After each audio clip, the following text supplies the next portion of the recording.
그리고 이제 아무래도 우리 이제 플로어에서도 질문을 좀 하실 분, 왜 우리 또 유정아님? 부장님 평소 팬인데 책도 되게 재밌게 읽어요. 아이고.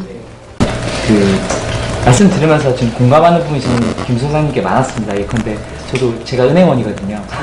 아까 그 비판하시는 거 저도 다 평소에 느끼던, 제가 저희도 좀 안 좋아해요. 네, 평소 느끼던 부분을 많이 말씀해 주셨고요. 그런 차원에서 드리는 질문인데, 지금 조합주의적인 노동운동이 말씀대로 오히려 노동시장의 격차만 키우고 이렇게 안 좋잖아요.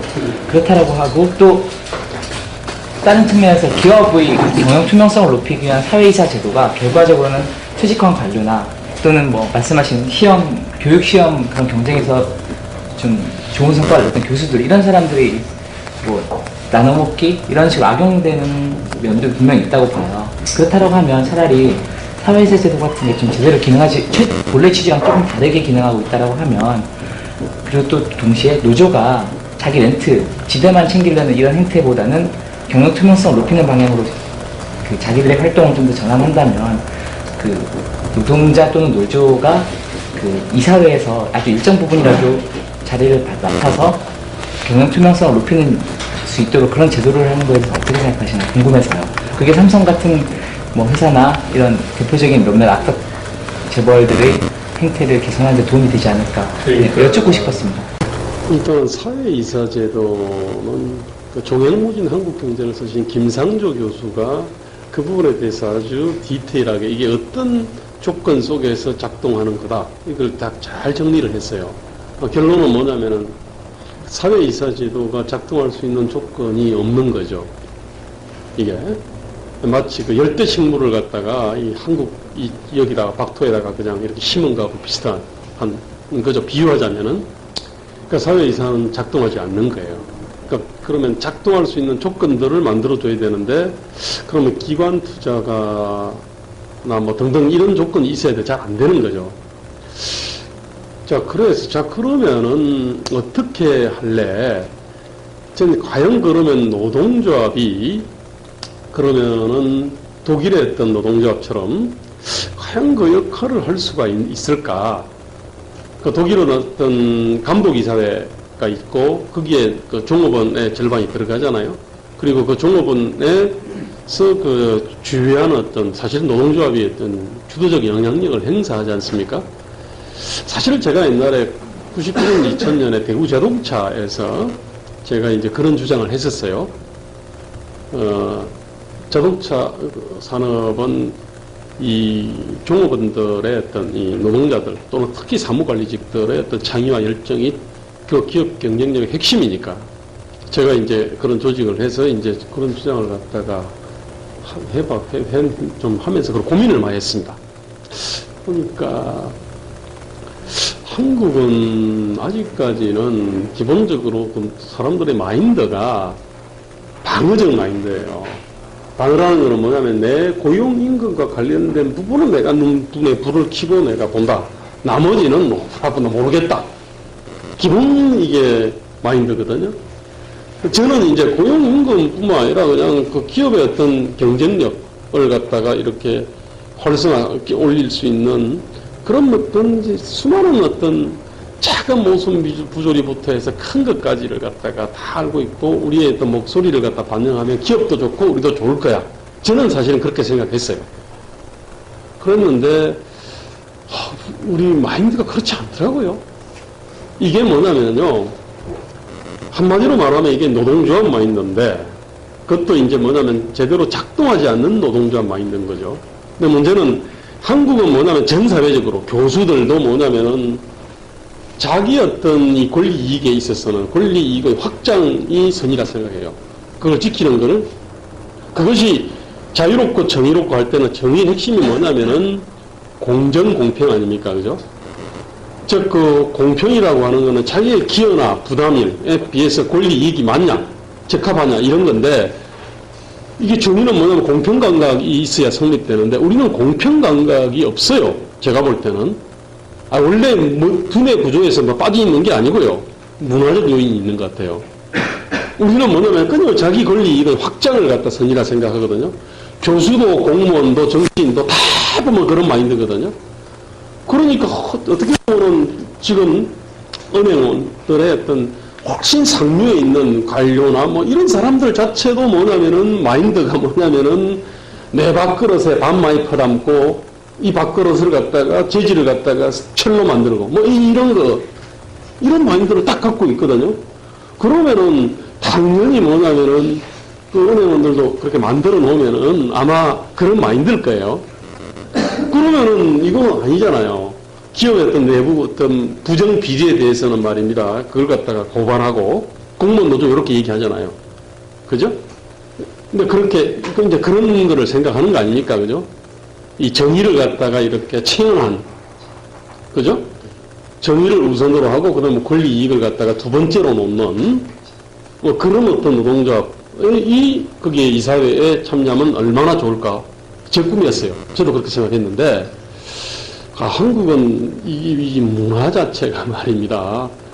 이게 그런 어떤 정의를 1순위로 권리이익을 2순위로 놓는 그런 어떤 대중조직을 허락하지 않는 것 같아요. 이런 환경이. 그래서 한국은 한국에 맞는 어떤 감시 이 시스템을 만들어야 되는 게 아닐까. 뭐 그래서 제가 이제 내부 고발자 이런 거 있지 않습니까? 그죠? 내부 고발자를 포상하고 내부 고발자를 갖다가 활성화하는 어떻게 그런 것들이 좀 있으면 어떨까 이런 생각이 있고요. 그리고 지금 그것이 지금 뭐 독일인하고 우리가 뭐 그렇게 완전히 다른 인간은 아니니까 우리가 독일 노동조합이 하는 것처럼 한국 노동조합도 못하라는 법은 없는데 지금은 아니지만은 뭐 세상은 변하니까 오래지 않아 어떤 그런 독일 노조처럼 우리도 그렇게 될 수 있지 않을까 뭐 이렇게 가져봅니다만 근데 그걸 당장 하자라고 하면은 제가 볼 때는 그런 좀 허위의식 같은 것 같아요. 또 질문하실 분? 네. 제가 글을 본 게 2009년에 처음 했는데요. 처음에 읽을 때는 눈 떠지고 좀 희망적인 것도 좀 보이고 이렇게 했는데 점점 볼수록 이게 굉장히 암울해지더라고요. 왜 그러냐면 이제 그런 방향이 맞다면 그것을 추진할 주체가 있어야 되지 않습니까?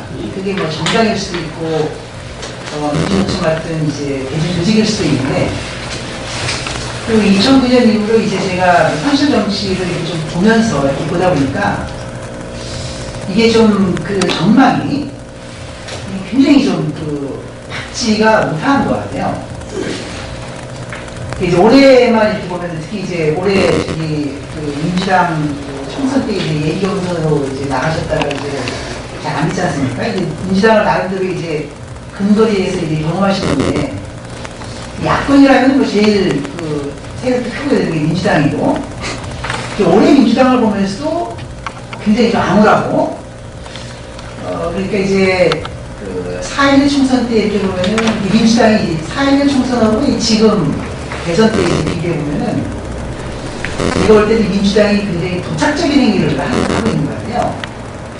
그러니까 총선 때는 이제 지지율 10% 정도, 10%인 통합진보당한테 굉장히 끌려가고 뭐 이제 그런 걸 보였죠. 제가 그때 통합진보당 당원이었는데 제가 이렇게 보면서 민주당 왜 저러나? 통합진보당한테 질질 끌려가고 저러다가 그렇게 해서 결국 안 좋았지 않습니까? 대선 때는 이번에는 이제 지지율이 한 30%에서 40%로 왔다 갔다 하는 안철수한테는 굉장히 공합적이고 이거는 이제 제가 볼 때는 이제 도착적인 행위가 아니고서는 납득이 안 가는 거예요.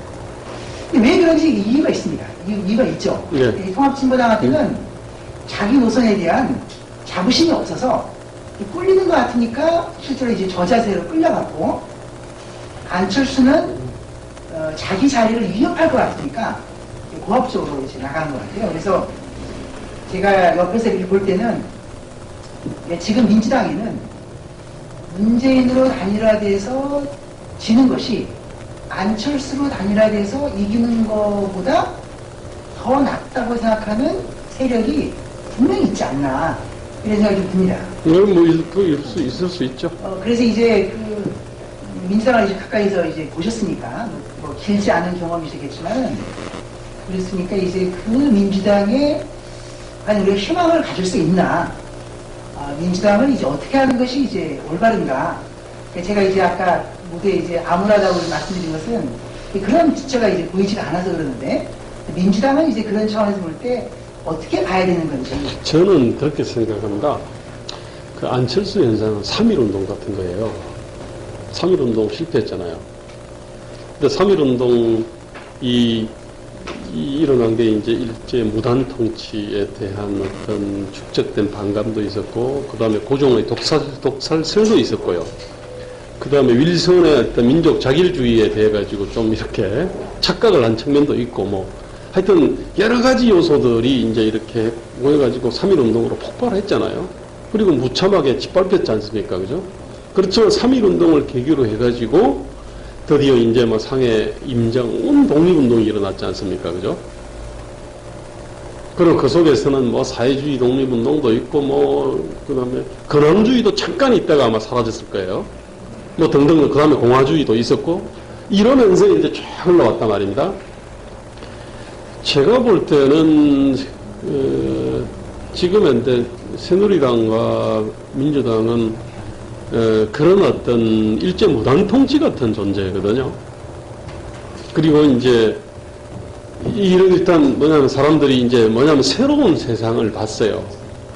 이게 그렇지만 그것이 뭐냐면은 안철수가 메시아라고 생각하지 않아요.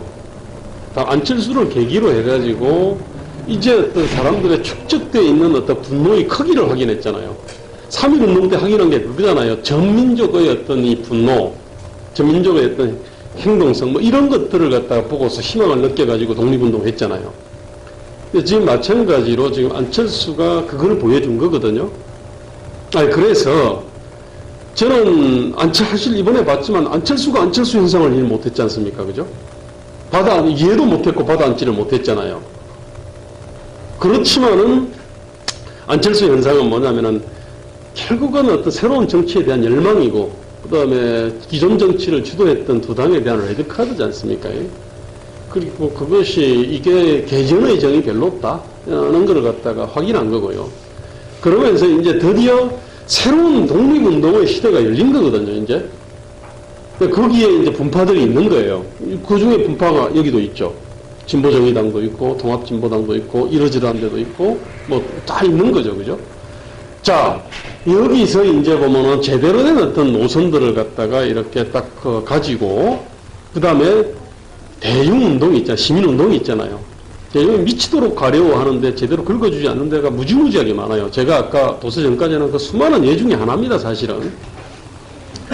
그런 부분들을 갖다가 제대로 해서 대중들을 다 이렇게 이른바 전치한다 그러지. 전치를 하는 데가 결국은 이 새로운 운동의 주도권을 잡게 돼 있습니다.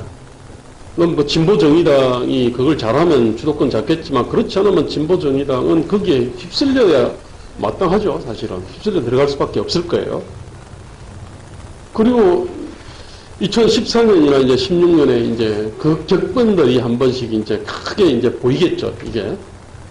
그렇지만 어쨌든 일제 무단 통치보다는 훨씬 약한 존재들이기 때문에 뭐 오래지 않아서 이런 새로운 어떤 진보의 철학, 가치, 비전 정책들을 갖다가 제대로 어떤 체현한 그런 정치 집단이 한국 사회의 주도권을 질 수 있다라고 봐요. 저는 뭐냐면은 이 진보가 저는 이 진보가 무슨 저지 반대말을 갖다가 핵심 슬로건으로 하는 그런 발언에 투쟁하는 진보 아닙니다. 5천만 내지, 아니, 5천만이 아니라 7천만, 8천만을 어떻게 책임질 거냐. 그러면서 이 사람들의 어떤 삶의 처지와 조건들을 갖다 아주 디테일하게 알고 이걸 어디서 뭐가 막혀 있는지를 갖다가 아는 존재 있잖아요.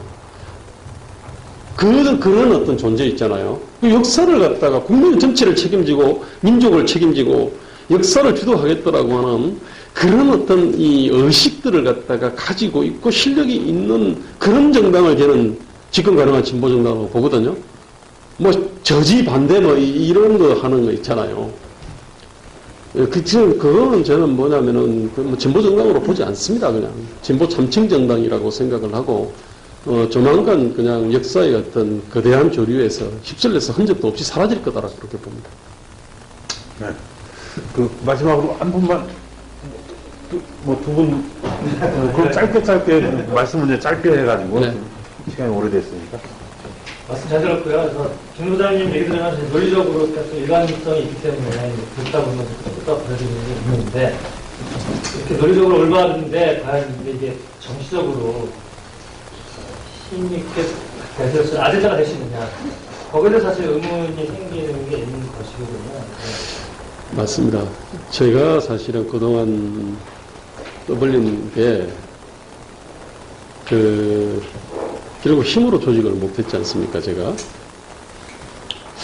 처음에는 지도자들하고 인연들인데, 사실 우리 유시민 대표하고 저하고 인연이 있잖아요. 그래서 참 인연을 맺어주려고 노력들을 했는데, 어쨌든 잘 안 됐어요.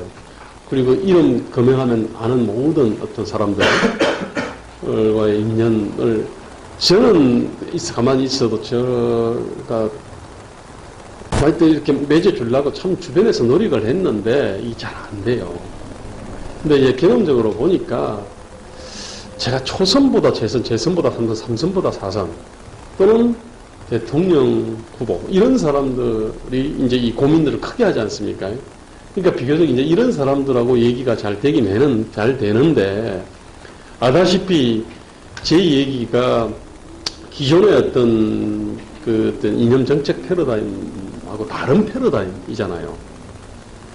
신자유주의 반대 이거 틀렸어. 버려야 된다. 노동과 자본의 대립구조도 버려야 된다. 근데 저는 이런 얘기를 하지 않습니까? 정리하고 비정규직이 없는 세상 그건 아주 나쁜 거야.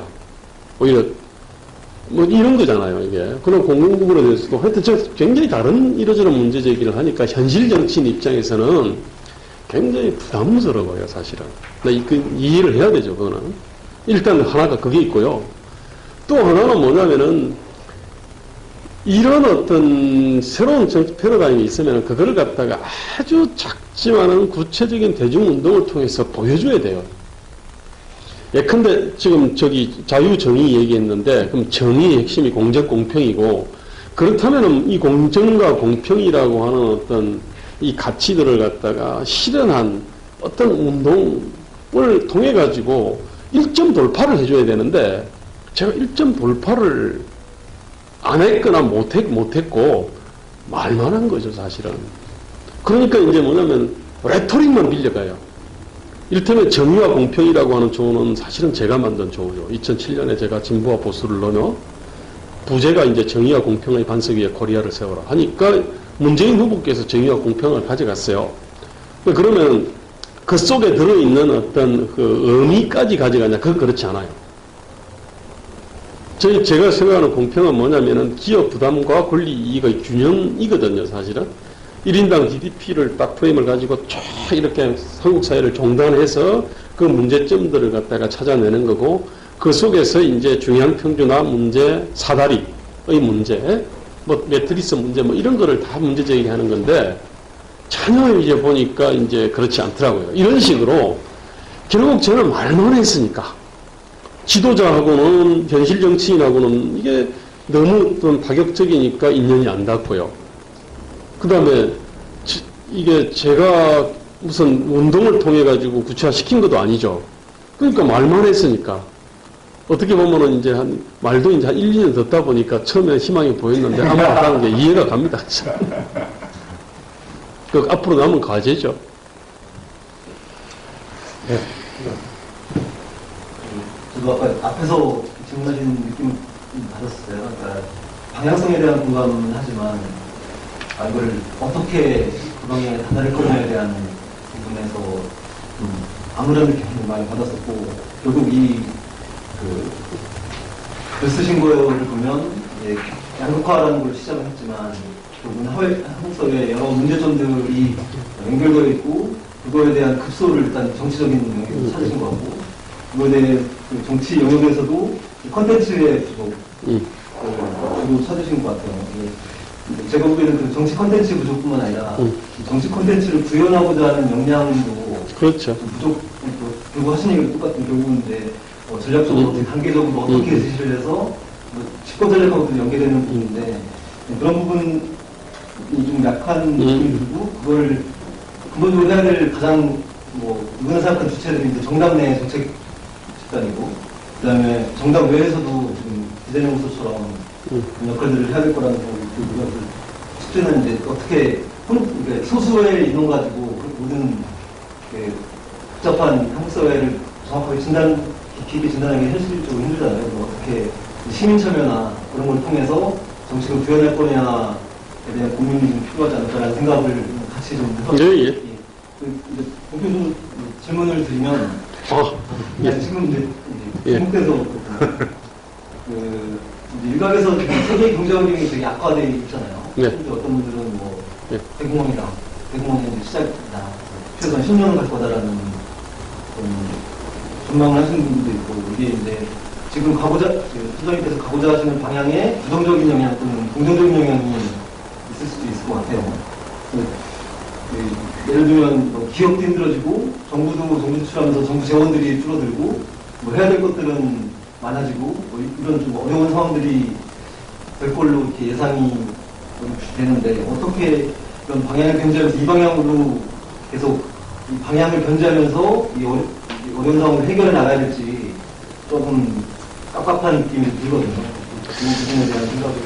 자, 일단 제가 보니까 세계 경제 환경까지 사실 세계 경제 기업에서는 세계 경제를 갖다 유심히 보지 않습니까? 그죠? 한국은행의 페이퍼에서 많이 그걸 얘기하는데 참 신기하게도 정치권에서는 세계 경제가 어떻게 돌아가는지 세계 경제는 결국은 유럽 경제, 미국 경제, 중국 경제, 일본 경제잖아요. 이게. 세계 경제를 너무 모호하면 이제 요거를 갖다가 얘기를 하게 되는데 우리 정치권에서는 일단은 세계 경제에 대해서 그건 그냥 머릿속에 없어요. 저는 이게 굉장히 큰 리스크라고 생각하거든요. 그리고 저는 뭐냐면 사실은 한국은행의 어떤 이 종합 리포트, 몇십 페이지짜리 리포트를 정치를 한다는 사람이라고 한다면은 사실은 봐야 되거든요. 근데 아마 본 사람이 없을 거예요. 저 캠프에서 뭐 더글더글 하는 사람들도 하나도 안 봤을 거고. 저는 이러니까 이제 한국, 이게 그 정치가 참 정말로 좀 문제 해결 능력이 없고, 그러니까 이제 안철수 현상이 생기는 거죠, 사실. 그런 점에서 세계 경제를 얘기하는 사람은 사실상 내가 이 정치판에서 이게 요 근래 한 1, 2년 구르면서 처음 봤습니다. 그만큼 그건 새로운 지평이거든요. 근데 이제 세계 경제 수치만이 아니라 그 안에 중국 경제를 봐야 돼요. 그 다음에 유럽 경제를 봐야 되고, 미국 경제, 이게 쭉 봐야 되는데, 자, 어쨌든요, 그 통계를 보면 그렇습니다. 계속 내년에 우리가 3.1%인가 3.2% 성장을 전망을 갖다가 했어요. 우리 한국. 근데 이제 통상적으로 3.1 내지 3.2라는 얘기는 2%대 성장을 얘기합니다. 또 실제로 뭐냐면은 한국은행이 계속 전망치를 내놓으면은 수정을 해요. 하향 조정을 하거든요. 이게 이유가 있어요. 너무 비관적으로 얘기를 하면은 이렇게 심리가 디프레스 되기 때문에 일부러 이제 틀릴 줄 알면서도 계속 낙관적으로 얘기해요. 근데 이제 우리가 2%대 성장에 들어갑니다, 사실은. 자, 그러면은 지금 대기업들이 부도가 막 나요. 웅진 같은 기업들이 또 몇 개 더 생길 수 있어요. 자, 그렇게 되면은 우리 경제 민주화 담론이 그냥 증발해버립니다. 그만큼 우리가 허약하거든요, 이게. 대기업 몇 개 부도 나가요. 그러면 금방 뭐냐면은 이게 뭐 생존 담론으로 바뀔 겁니다, 아마. 그만큼 우리가 취약하다는 얘기예요. 자, 저는 그렇게 생각합니다. 우리가 만약에 2%대 성장을 하고 대기업들이 부도가 나고 그다음에 지금 조선산업은 이미 거의 박살이 났어요. 한국 제1 밖으로 1번인데 저게 수출 1위 품목이 선박이거든요. 근데 그것이 그냥 와장창 바꿔놔서 지금 남동부 해안에 있는 중소조선소들이 23개 중에 22개가 구조조정을 할 거예요. 그 정도로 심각하거든요. 근데 우리는 몰라요. 그리고 정치권에서는 그거 찾아가가지고 쇼도 안 하더라고. 어떻게 된 일인지. 하여튼, 여전히 쌍용, 현대, 이런 얘기하고 앉았고. 근데 어쨌든요, 그래서 이제 그런 문제들이 터지면은, 기존에 이제 근본적으로 좀 다른 솔루션을 모색을 하자. 이렇게 나올 것 같아요. 근데 우리가 지금 보면은 경제민주하고 복지잖아요. 경제민주화의 내용은 뭐냐면은 재벌의 소유 지배 구조를 바꾸는 거예요. 그죠? 그러면 불공정 거래물을 갖다가 뭐 소급해가지고 두드러 잡지는 않을 테니까. 그럼 불공정 거래 안 해요. 소유 지배 구조도 금방 못 바꾸잖아요. 어쨌든 뭐 개혁을 했어요. 개혁했는데 달라지는 게 없어. 이게 뭐냐면 내년에 일어날 일이거든요. 개혁한다고 했는데 달라진 게 없는 거야. 오히려 뭐 실업들 경제 위기 때문에 말입니다. 기업 부도 생기고 실업 생기고 뭐 등등등. 그 다음에 복지 한다고 하죠. 그런데 뭐냐면 이제 복지 재원 문제가 생길 거예요. 왜냐면은 뭐 부자 감세하면서 부자 감세 철회했는데 그 부자가 이제는 부자 핵심이 법인세를 내는 대기업인데 이게 법인세가 확 줄어버려요. 감세 철회했는데도 뭐냐면 감세하기 전보다도 더 이 법인세가 더 줄 거 아닙니까? 그죠? 자, 그러면서 뭐냐면은 이 복지 재정이 당장 벽에 딱 부닥쳐버려요. 아니, 그러면은 뭐냐면은 이게 한국 사회에 대한 어떤 무엇이 자유고 무엇이 정의냐. 새로운 모색들이 그때 막 시작될 거고.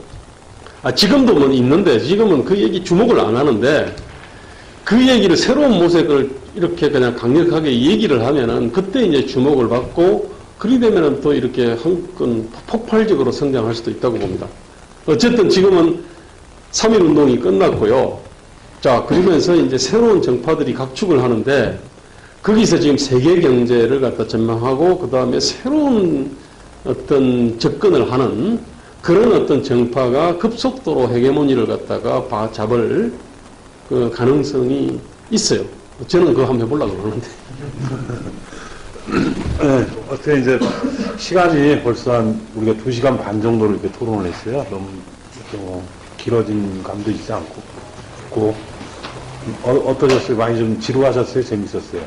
재밌었어요. 아무튼 오늘 그 참여정치연구 6차 토론회는 경제민주화, 진보정치 이 주제를 갖고 했습니다.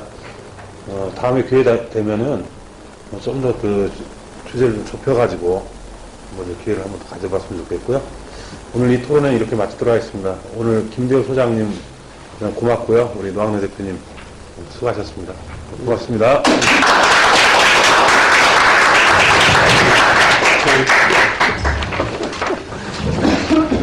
고생하셨어요.